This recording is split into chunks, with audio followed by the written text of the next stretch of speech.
Untuk menekan penyebaran virus COVID-19, berbagai cara dilakukan pemerintah Kota Palembang. Salah satunya dengan memberikan perhatian kepada warga yang sedang menjalani isolasi mandiri di rumah.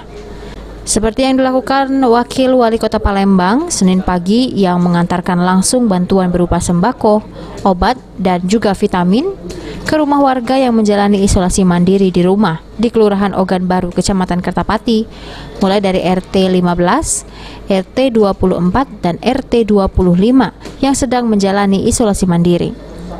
Wakil Wali Kota berharap dengan adanya bantuan yang diantar langsung ke rumah warga isoman, mereka tidak perlu keluar rumah untuk mendapatkan sembako, sehingga mengurangi resiko penyebaran virus COVID-19.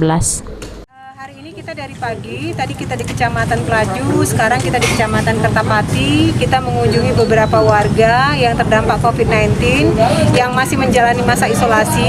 Alhamdulillah dari hasil pantauan kita, terutama di Kecamatan Kertapati, hampir rata-rata sudah melewati masa 14 hari ya.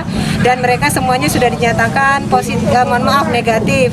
Dan hari ini kita membawa bantuan, setidaknya harapan kita mereka tidak kesulitan lagi untuk memenuhi kebutuhannya beberapa hari. Dan saya tekankan kepada yang menjalani isolasi mandiri saat ini untuk tidak lagi beraktivitas di luar, jalani isolasi secara disiplin untuk tidak beraktivitas, karena kita berharap tidak ada lagi penyebaran dari COVID-19 ini. Kami melaksanakan.